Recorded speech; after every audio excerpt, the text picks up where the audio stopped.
Okay, so good afternoon, everyone. You are welcome to this book launch today.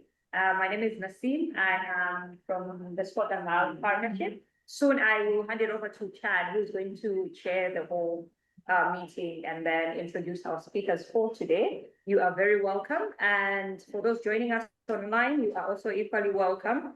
Please remain muted until you're asked to speak. And when you're asked to speak, you can put on your camera. It would be nice to see you. And also, it would be lovely for you to introduce yourself in the chat box. Just tell us where you're joining us from, who you are. It's nice to put a name to and a location to somebody. The bathrooms, for those in the room, it's just down the door, outside this door, down, and then to your left-hand side, you'll be able to find the bathrooms if you need one. And from what I know, we're not going to have a fire drill today. So in case we hear the fire alarm, there'll be Chad, Dorothea, and Sandra. And you all know, most of you know how she was looking around to be able to take us to the emergency point. So after Chad, over to you. Thank you. Yeah. Thank you. Welcome everybody online. Thank you all for joining us today. We're especially pleased to be in this partner event with the Society of Malawi. We're grateful for their collaboration in bringing this event together. Very special welcome to all the Society members that are joining us online and a few in the room, particularly if you've never joined us for a Scotland-Malawi partnership event before. So today we have an opportunity to take a journey through 150 years of Blantyre's remarkable history. From its establishment in 1876 as one of the earliest colonial-era settlements in Central Africa. Blantyre has grown into Malawi's commercial capital and one of the country's most influential urban centers. For those of us involved in Scotland-Malawi links, Blantyre holds a particular significance, as I'm sure everyone knows. It's named after David Livingstone's birthplace in Scotland, which is particularly fitting as we are now being hosted currently here at the David Livingstone Birthplace Center. We're grateful for that. Blantyre, Malawi stands as a very powerful reminder of the deep and complex historical connections between our two nations. The connections that continue to evolve even today. As we look forward to celebrating Blantyre, Malawi's 150th in October later this year, the book we're going to hear about today not only invites us to reflect on the city's past achievements, but also to consider how its heritage can be preserved and how its future can continue to be shaped for generations to come. Our first speaker this afternoon, joining us from Canada, although he looks like he might be in Malawi with all the greenery behind his head, is Mr. Bruessow, who is the chair of the Society of Malawi. So thank you, Carl, for making the time to join us. We'll hand over to you. Thank you very much, Chad, and thank you for those introductory remarks. I am here speaking to you on behalf of the membership of the Society of Malawi, based in Malawi, obviously, and I give you warm morning greetings from the center of Canada, but I'm well aware that most of you are well into your afternoon. I won't talk to the 150-year history of Blantyre, otherwise Jonathan will have no time to say anything. But obviously, as we are coming up to this very important sesquicentennial, I managed to say it, celebration as of October this year, there will be a lot of celebration, a lot of words to be shared, and a lot of meaning put to this relationship between Scotland and Malawi. But just a few words, I think, to that history, because we're not just talking about the beginning of the mission in 1876, but we're also talking to the beginning of commerce with the Moy brothers a couple of years later. And then just a few years later, we're talking about the start to administration under the capable hands of John Buchanan and other Scot for 5 years. So at one point, the Scots were predominant in Malawi.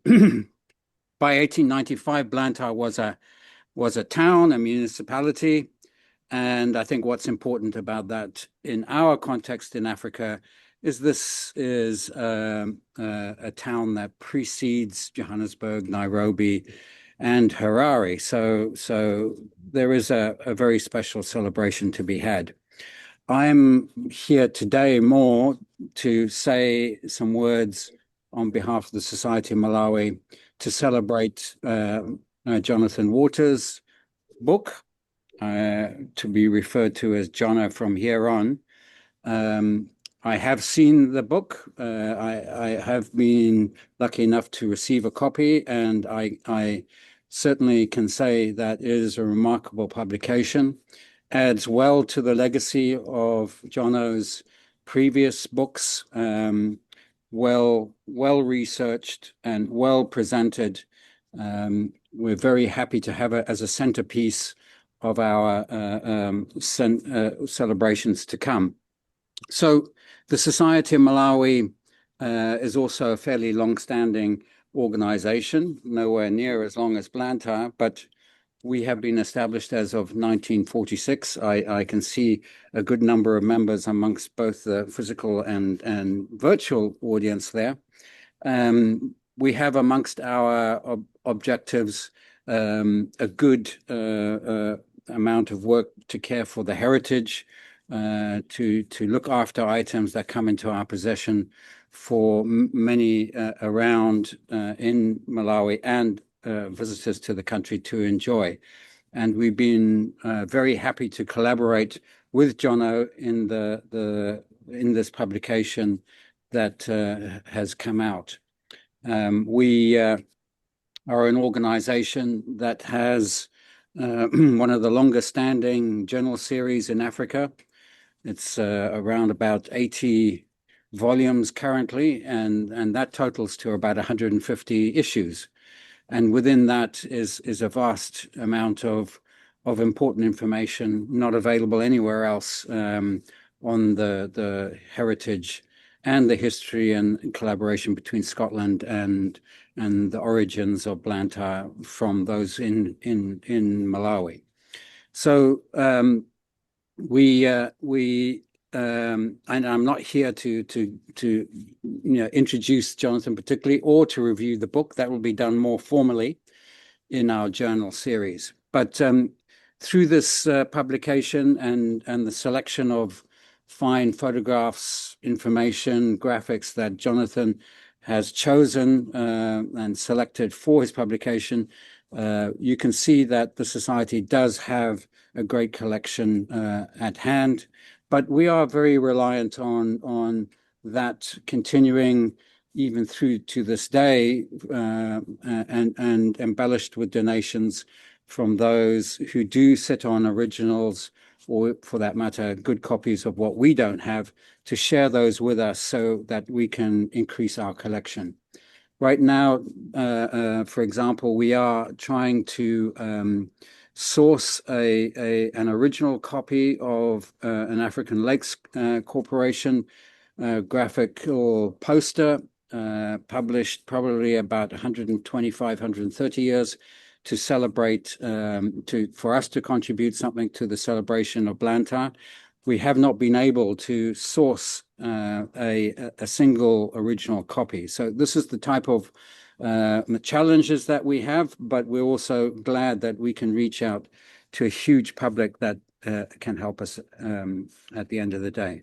So similarly, just on behalf of us working in Malawi, we do, and we are well aware that there is a great Scottish heritage within Blantyre.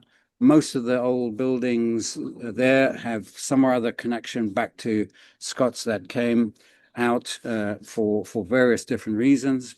These buildings do need some care and attention, and we hope and appeal to the Scottish public that they can be given attention for many generations in future to enjoy them.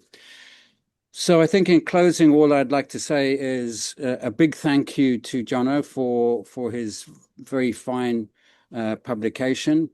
I am very sure the quality of this We'll make sure it's a sellout pretty soon, and wish him all the best in this venture. We will collaborate in a number of events coming up, and I'd just like to finally just thank him for his own generosity by donating to us 50 copies of this book, so that we can sell these to raise funds for our future activities.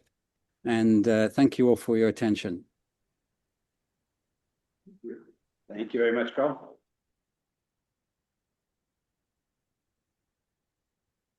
I have Jonathan Waters with us here in Blantyre, Scotland.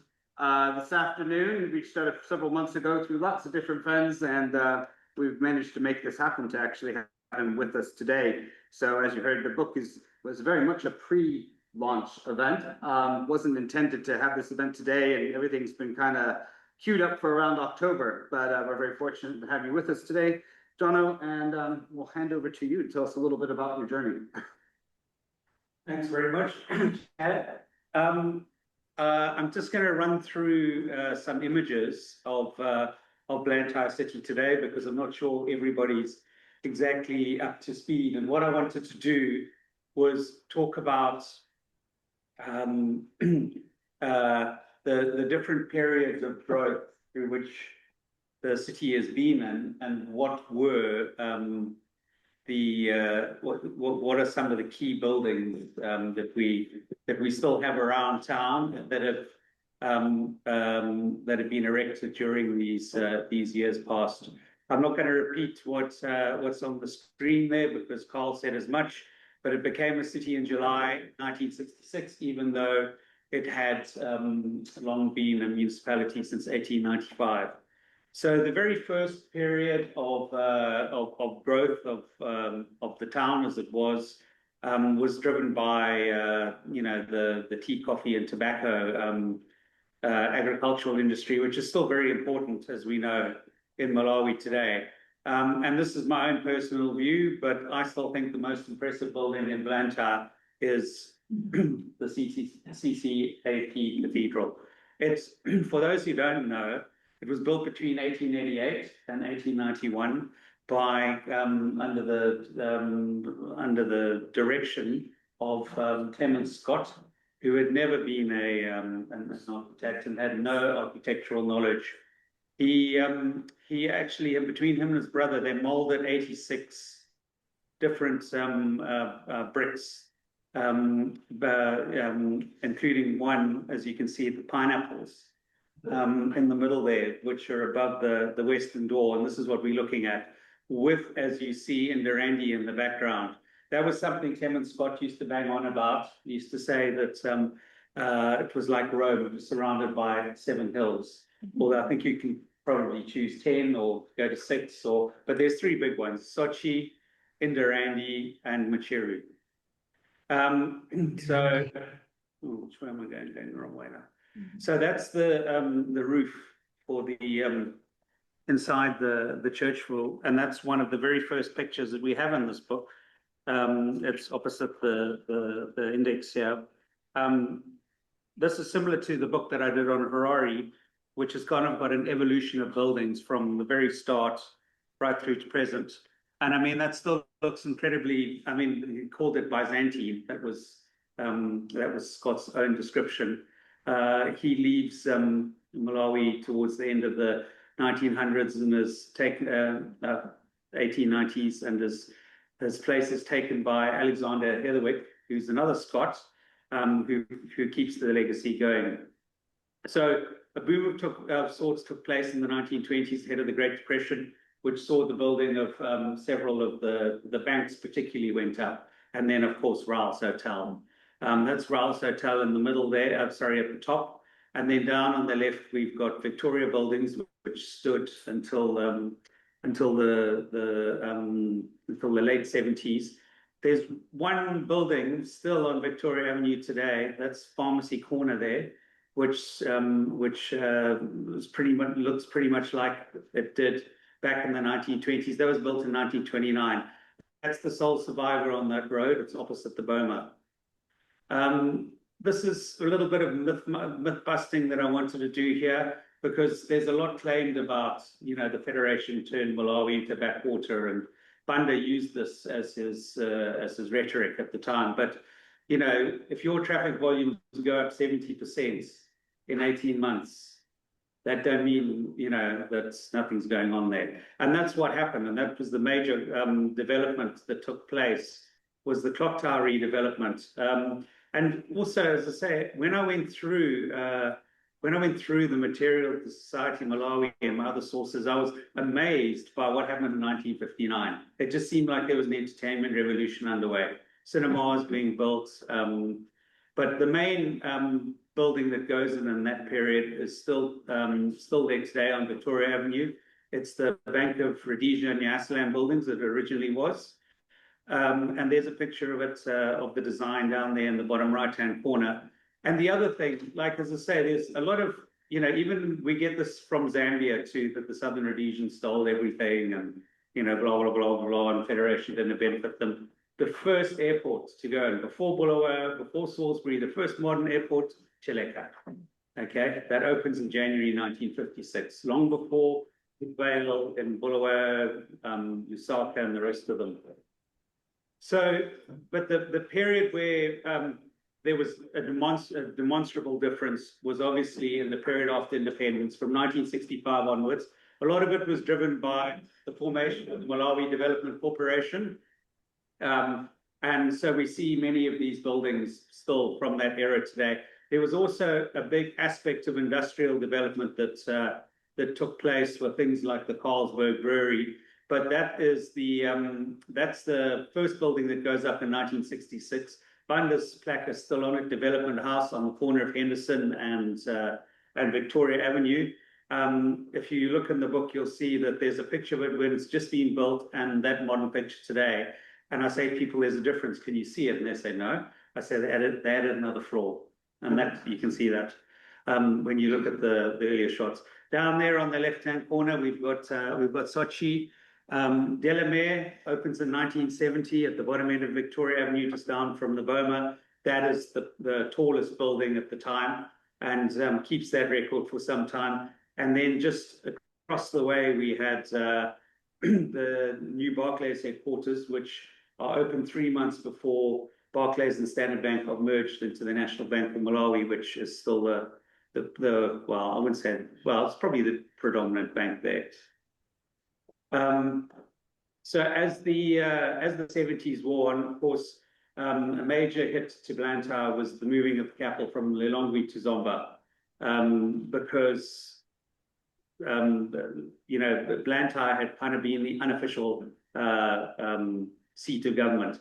And then in 1983, for people who don't know this, which is written about in the book a fair amount, is that the opening of Kamuzu International Airport really took the light off Blantyre and sent it back away, because what happened there was all the traffic had to be routed through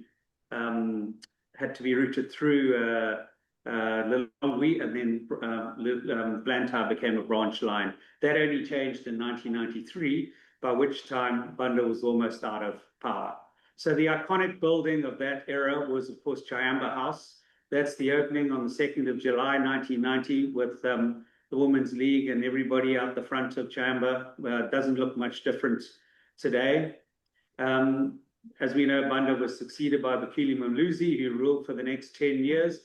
And there was a degree of financial liberalization in that period, which enhanced Blantyre's reputation as the commercial capital.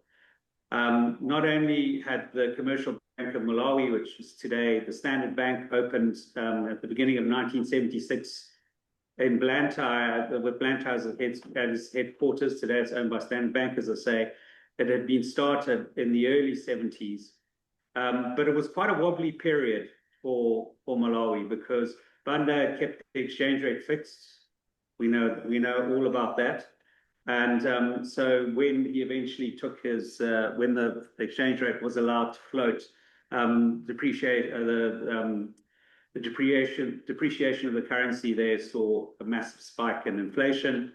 And so development was somewhat limited, but this building went in, which is down on Hanover, It's the Blantyre branch of the Bank of Rhodesia in Nyasaland. And then we also had the start of what I call the era of the malls, okay, which is just down there on the left, Chichiri Mall. Work starts on it in 1999, and by 2000 it's opened, all very much based on the South African model. Down there on the right is the headquarters of INE, which was just at the back of the Blantyre Sports Club. That today is the headquarters of Continental Discount House. Now, I'm involved in the stock market in Malawi. For those people who don't know, there's 18 counters listed on the Malawi Stock Exchange. This is the first, and the Malawi Stock Exchange headquarters are in the old Bank of Rhodesia in Nyasaland, then Bank of Malawi headquarters on Victoria Avenue. We had the listing of Continental Discount House earlier this week. Came to the market. It was offered at 195 kwacha, and the price went up to 350 on the first day. Now, this is a fact, okay? Malawi, by any measure, barrel market, official rate, whatever, last year was the best performing stock exchange in Africa, up 250% in hard currency terms. That fact is not going to be repeated this year, but nevertheless, the reason I mentioned INE in the corner, which was, as you know, an arm of government back then, import and export, that is today the headquarters of the Continental Discount House. Bingu succeeded Malusi, and he's got a little bit of a mixed reputation. People think that he developed.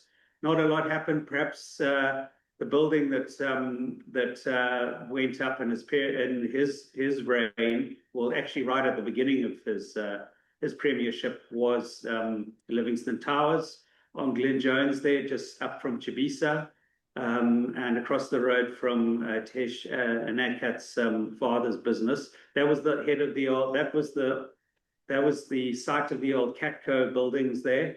And then at the bottom, I've just put some other pictures of what happened in Bingu's period. Okay, the first one was the railway line coming through from Mozambique to the port of Nkala. That 114-kilometer railway link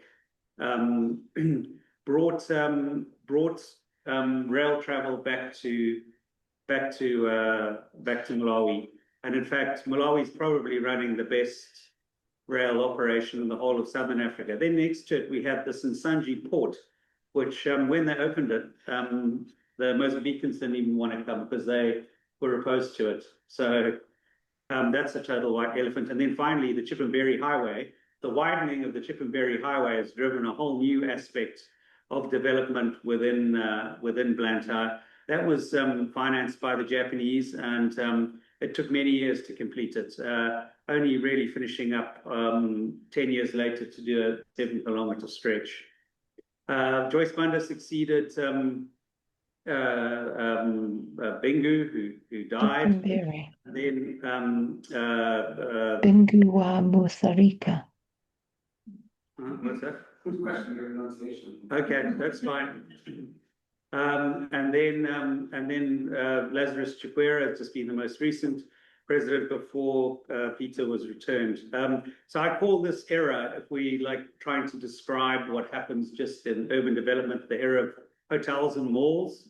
As I say, caused by the Chippenberry Highway. At the top there, we have a new feature to Blantyre skyline, the Amaryllis Hotel. Which I think it's given the city a whole new aspect. Down on the bottom right, we have the new headquarters of the National Bank of Malawi, which is on the corner of Hanover and Henderson. That also took about 10 years to build because of various movements in the exchange rate. Next to it, we have the Golden Peacock, which is a Chichiri. It's a Chinese development. And then finally, on the bottom right, Old Mutual is building next to the Moody River on the site of the old Mathiga Club, a hotel itself.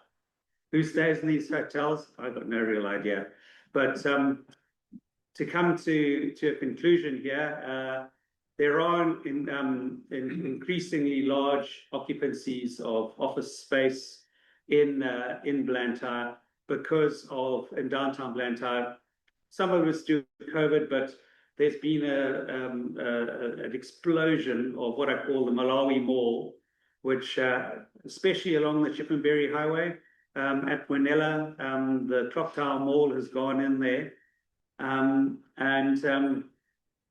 As Carl was saying earlier, and I'm going to make a similar appeal too, recently a former mayor suggested that the buildings around the Boma area should be knocked down because they're dilapidated. Well, that shouldn't happen at all. That would be criminal behavior to take down buildings that are that legacy. And perhaps that's where the Scotland-Malawi partnership can mobilize to the Norwegians put money in there about 25 years ago. And I think what needs to happen there is a whole new repurposing of the area needs to take place, because it's not big enough to put offices in, and potentially a kind of it would do best as a museum. Both of all those buildings around the site, a modern museum. Here we go at the top. There's a picture of the Boma, you know, on the top left, bottom left, and bottom right. For those who don't know, they have this campaign, the Red Star campaign, which was initiated during Banda's rule in 1995. After Chiamba went up, they went around painting red stars on a lot of the buildings on Haile Selassie. And it started again, but now it's more like a red cross. Okay, as you can see, that ain't no star. Okay, and the occupant here on the corner of Stuart and Haile Selassie has actually repainted it like a badge of honor and painted all around it. It's particularly shiny. That one on the far top right-hand side is on the Masons building, which is on the corner of Independence and Hanover. And that building was opened in 1912. The Masons had moved to another premise on Buchanan. And I think that, you know, the whole legal framework of these buildings should be protected. It's over 100 years old. You know, you have a city that has got 150-year-old history, modern history, and I think that's where I would like personally, as a historian, to see an active interest from the funds over here. And then, for example, here, these are the new mosque is going in, right? And what's interesting here is that mosque is built on the original mosque. Blantyre's original mosque was knocked down, and they're putting up this one now. So there's lots of space to go and build a new mosque. And then down here is store number 1, Osman Adam, okay? And they've tarted it up, but what they've done is they've filled in all the clear story windows. So they've interfered with the integrity of the original architecture. And you know how grade 1 buildings and everything work over here. That shouldn't be allowed to happen. And the memorial that I think I take most offense to is the current state of the Independence Arch. Okay, with little figs growing out the top. They've stolen all the assegais along the front, and they even stole the inlay of the Malawi coat of arms from when Banda unveiled it with Prince Philip on the 6th of it was the day after the 7th of July, 1964. Anyway, that's all I've got to say. My plan had been to do this in Malawi, but it just happened I was here, and Chad suggested I come along. We had a couple of advance copies sent.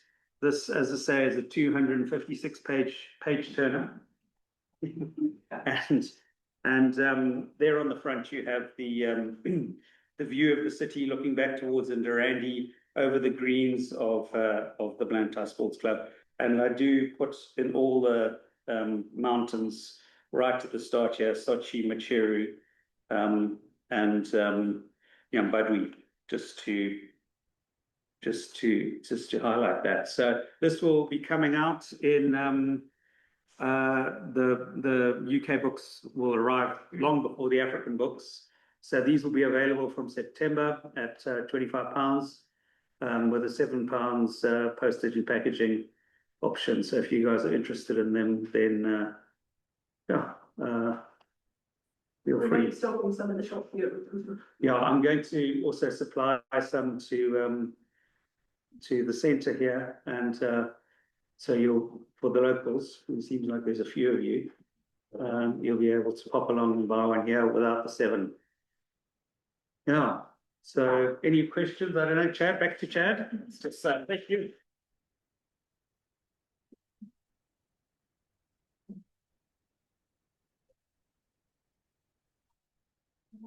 Are there any questions from obviously anyone in the room or even from people online? We'll try to get your comments up on the screen. So Councillor Thompson. Thanks very much. Thanks very much. Very entertaining and informative, and great the way you presented it. I got a bit in the canoe this area, if you do it with indulgence. I came here as a 6-year-old boy, my first school visit for a mile up the road, and amazing place. And I go out to schools, and they'll go to places like New York, Paris, area. This sort of things is the best one, your local interest here. Can I just ask for the book where you see that the Morse? What sort of religious makeup is Malawi just now? Is it a bit mixed, a percentage, Christianity, etc., different religions? And what's the population of Malawi, Blantyre, Malawi? Well, I think we're on about 20 or 22 million, aren't we? It's I'm not sure about the exact splits as a person who's better answering the question, but it's kind of half, isn't it? Christian, Muslim. I think it's about 30%. No, they were like that. The latest figures that we had was the Muslim population is only about 13.8% according to the national census. It looks bigger because there's a lot of very visible, but in terms of the census said is something like that, and 80% of the people identify as Christians. What was the population again? That's the national population. 22 million. 22 million. Yeah. There's 4 lodges there, by the way. Right. You're asking about those lodges. Yes. Carefully blanket. Listen, thanks for that. Really good. And the looks available in October, you say yes. Yeah. And if you want you to set or something to market, take it, yes. Yeah. Good. Yeah. Thanks. It just happens I'm here, so You you do know all the what job. Okay. Thank you. John, please. Yeah, my question is,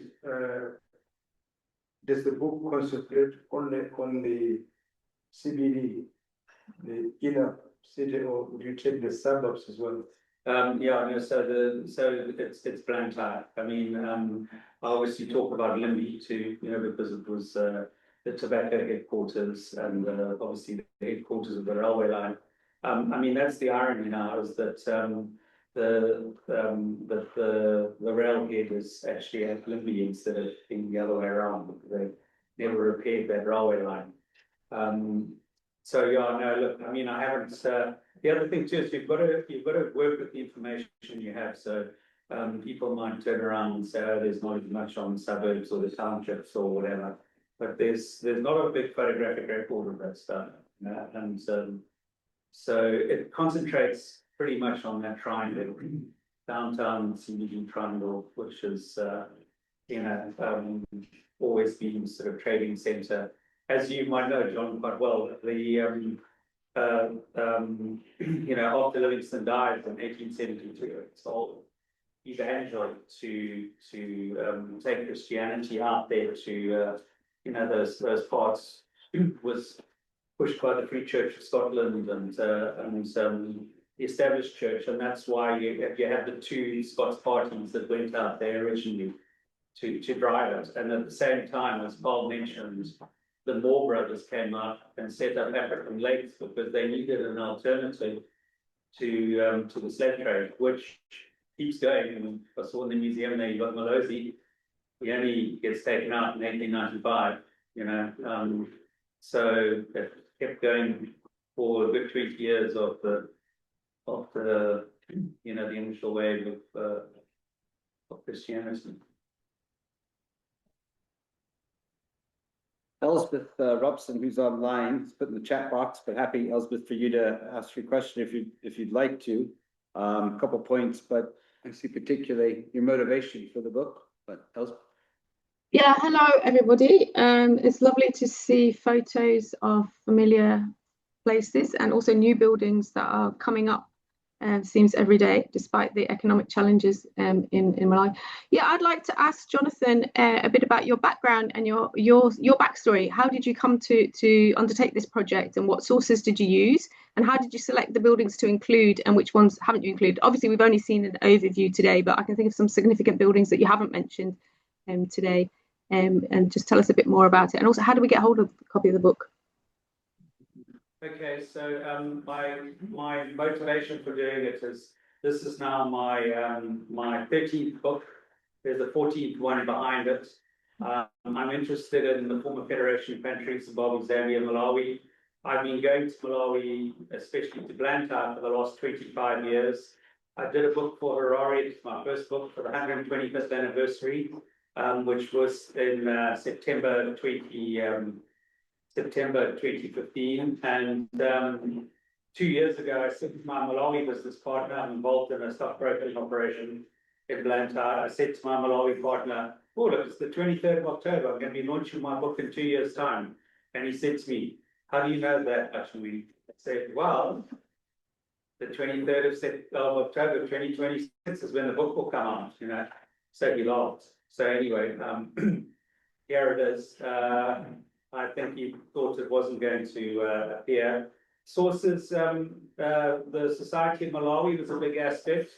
Newspapers are amazing in that part of the world, but getting access to these places was quite difficult. And I had with Frank Johnson maybe 10 years ago, when he was talking about doing something, gone and scanned a large number of pictures of Daily Times. Anyway, when I was actioning this project for the 150th, I went back to the Daily Times and said, you know, can I have another look now? And they said, oh, we threw all those photographs away. I said, well, why did you do that? You know, this is the oldest publication. They said, oh, all those pictures were in the newspaper, so we didn't need those. Well, you know, we did need those because it's very hard to replicate pictures from pictures that come out of a newspaper. And then also for the last 20 years, perhaps maybe 15, because I know newspapers are really good places to get a good photographic record. I tried to get into Mana, which used to be the Malawi News Agency, which was next door to the entrance to Blantyre Sports Club on Independence, and I got nowhere. It's I've never been able to get into the Zimbabwe Zimbabwe News Agency, also Ziana. Yeah, it's they just everything is not in a good state of repair there, and I'm quite like getting my hands dirty, but they just won't let you in. So yeah, you've got to work with what you've got, and it's actually quite it's quite difficult. I did go up to the Copper Belt about a year ago, and this is the useful thing about these Federation countries is between them, they've actually got quite a good record in the 50s and 60s, so long as you can get in. And the guys at the Times of Zambia couldn't be more engaging. They said, look, the light doesn't work. I said, that's fine, we'll go with my torchlight. And had a look around there, took a whole lot of pictures of things. 2 of those pictures are in this book, okay? One I've never seen in my life, and I've challenged people from Malawi, it's the flag going up on Independence Day on the 6th of July, 1966. I've never seen that picture. Nobody else has ever shown me that picture. And that came out of the Times of Malawi, Times of Zambia and Ndola. So I cast my net far and wide. But it's, yeah, so my motivation was Blantyre 150. It's as I say in my introduction, it's a city I've got to love. Yeah. We know we were speaking before the meeting, and Jono had reached out probably a year ago to us, the Scotland Malawi Partnership, we ran a couple of things in our weekly newsletter, inviting members if they had any photographs of Blantyre to get in touch. But unfortunately, he told me right before the meeting that we didn't hear from anybody. So, and I was thinking, well, you know, not often when I lived in Malawi did I walk down the street and take pictures of the buildings and stuff. You know, it was us sitting on the condi with a green or a gin and tonic. So I didn't think you wanted those. So Next time, Greg. are there any other questions in the room or online?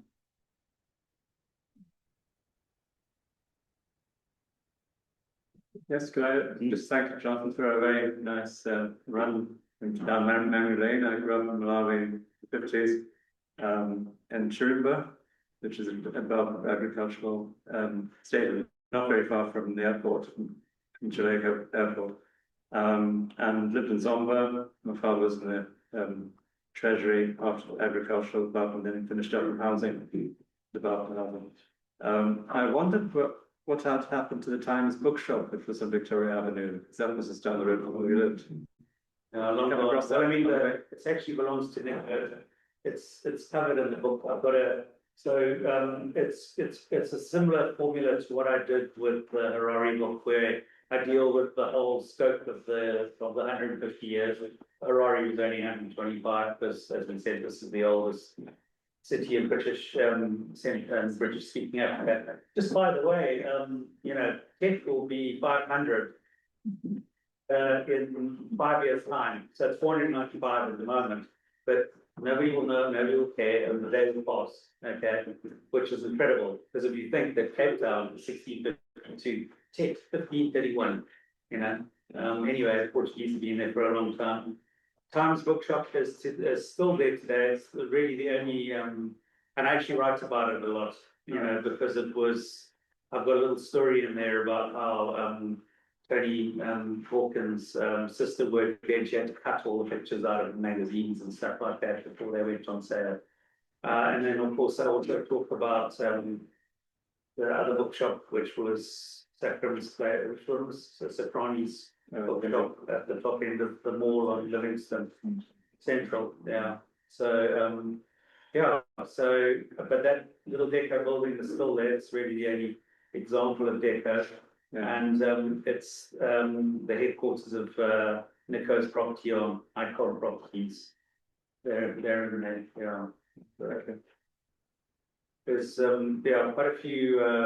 I mean, yeah, it'll be sad to see you know, some buildings get knocked down there in the middle of the night because somebody wants to develop something. Yeah. Yeah. But you've got to repurpose them. That's the whole thing. Is, you know, like you take like Ferrari, for example, it's got 60% of vacancies downtown because the vendors run amok on the streets. And you know, so everybody's moved out of town. Government's had no policy there to really say, right, you're a Quango, you're staying in town. Okay. No, they're going to build their plush offices out there in the suburbs. And the same thing needs to happen in you know, you need an overall policy, not a master plan. But you know, you've got to say, we've got you know, like Zimra, the tax authority in Zimbabwe is going to build another building outside of the CBD when there's, you know, it could go and buy a building downtown. Yeah. You know, and you know, but it comes from the top, unfortunately. So, is Borrowdale Road still preserved? You know, if you would go to Harare in the last 2 years, Gold Boom has done something in the place. But even like Lusaka, you won't recognize Lusaka from 25 years ago. That's just become more. You'd think also they can't build another mall. Yeah, so big changes. Yes, James. I haven't been video with Goodman's conversation, but you need it was very interesting. And there's probably much down vegetation. It's really more sort of history of the development of the town in terms of the buildings, you know, because that's actually where the record is, you know. I've obviously mentioned, you know, like, and I also know my audiences and who's going to buy the book. So there's, you know, we mentioned, you know, St Andrews and mix, you know, and you know, and the sort of very early education, but yeah, no. It's too much of a big subject, and you know, that's the other thing with, I've just published a second book on Kariba. I did the first one 6 years ago, and people say, what more can you write? So it's the world's biggest man-made lake, still to this day, you know. There's so much, and so much has changed in the last 6 years. But yeah, look, with Blantyre, you could go to umpteen number of volumes, and generally, as I say to people, when I put a book together, I try and use the best 20% that I've got, you know, and there's, you know, there's always more. There's always more. Thank you very much. We're going to have Stuart Brown, our CEO of the Scotland Malawi Partnership, with a few closing remarks. Thank you, Chad. I will. Sorry, maybe before Dyson, I saw your hand go up real quick. Dyson Banda is the tourism attaché down at in London for the Malawi High Commission. Yes. Good afternoon. Sorry, I don't know whether you are able to see me. I was trying to put up my camera, but I think it's acting up. So, but otherwise, if congratulations to Jono for the good work that is put up, and is done justice to the city of Blantyre.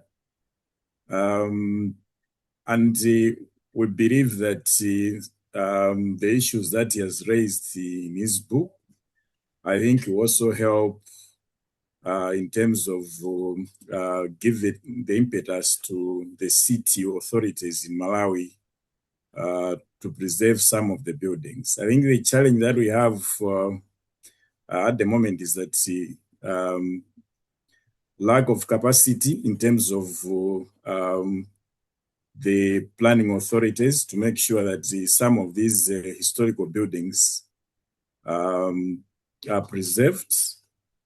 So it's maybe something that maybe with the partnership that Malawi has with Scotland, maybe we can explore how maybe Malawi can get support in terms of making sure that the town planners see value in some of these iconic buildings, so that whenever they are doing their plans, these buildings are given the necessary protection so that they can be conserved. And some of the buildings that I think have been highlighted, I think like the church, they are the ones that make sure that Malawi or Blantyre as a city gets that status because of the beauty that add to the city. So I don't know, maybe moving forward, maybe would want maybe to encourage the stakeholders back in Scotland, maybe to also see this as an opportunity to preserve the heritage that is there between Malawi and Scotland. And on behalf of the Malawi High Commission, I would like to congratulate once again John for this beautiful work, and we'll try as much as possible to see how best we can also promote the book, because I think it has important information which can help to preserve the heritage that we have in Malawi. Thank you. Thank you, Dyson. Thank you, Dyson. Jono, you've had the thanks of the Malawi High Commission. Just a few words on behalf of the Scotland Malawi Partnership to thank you very much for this really lovely evocation of Blantyre and its urban development. I think we really whetted our appetite for the book, which Sandra has said is going to be available in the bookshop here in the David Livingstone Birthplace Centre. I'm sure the Society of Malawi will also amplify how to access it, as will we, the Scotland Malawi Partnership, to make sure that it's widely publicised. I think your ardour for the preservation of the built heritage comes across really strongly. I think all of us here in the room and online have a sense of how meaningful that is to you. It's not just your 13th book or 14th book. It matters to you. You've got a long-standing relationship with the city and with the country. We, the SNP, are grateful to the Society of Malawi for partnering. Thank you to its chair, Carl Bruessow, for taking time from Canada to speak. We're very happy to have in the room with us as well the editors of the Society of Malawi's journal, Dr. John Lwanda and David Bowen, and we can recommend that publication to you as well. Thank you also very much, Sandra, and the David Livingstone Birthplace. We have a long-standing partnership with the David Livingstone Birthplace. Always brilliant to be able to partner. How fitting to be able to speak about a book about Blantyre, Malawi, sitting here in Blantyre, Scotland. And delighted that interim Provost, Councillor Bart Thompson's with us today. Thank you very much indeed. And also MSP for the area, Claire Poppy. You're on holiday, I think, at the moment, Princess. So that's, I'm sure your constituency business, but thank you for taking time to be with us.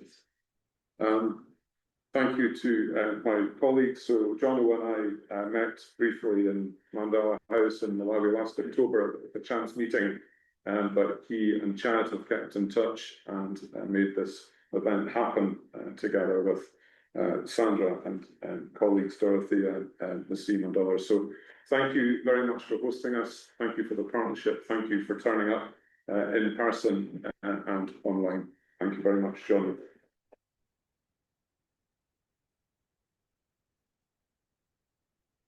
Kyle, did you have a final comment you'd like to make? See your hands up. Sorry, were you talking? Yeah, your hands up. I said, did you have something? Yes. Maybe just in closing, just a comment from our side, and to talk to Elspeth's question was querying about mention of Mandala House, Top Mandala ALC building. At Top Mandala, 1882, the original and longer standing building in Central Africa. I think it's iconic in the sense that this building has been repurposed, that Jono talks to a lot, and we are upstairs with our collection. But I think probably, again, the only place in Central Africa where the Malawi flag flies outside alongside the Scottish flag. Rest my case. Thank you. That's a perfect segue, Carl, because I was going to give a little sneak peek to an event that we're putting together. It's not quite programmed yet, from the Scotland Malawi Partnership, once again with the Society of Malawi. So as Jono mentioned, the official anniversary of Blantyre is the 20th.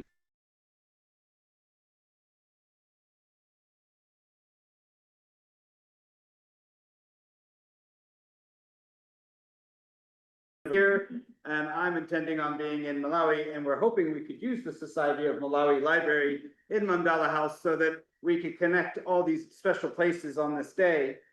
We have a couple academics who have been doing lots of research on early Malawians both to Scotland and the early Scottish missionaries who traveled to Malawi, who are going to share some of their research on that day and pull together a few other things. So definitely something will be happening on the 22nd of October. It will be a hybrid event, and we might be in many locations. So keep checking our newsletter and you'll hear more about that. So, and I know John was going to be in Malawi at the time, and there'll be books there, I know. So thank you. Thank you all for joining us this afternoon online and in the room. It's actually, we don't say this often in Scotland, but it's very warm in this room because it's about 25 outside. So we're going to enjoy the rest of the afternoon. Thank you all for joining us, and Goodbye.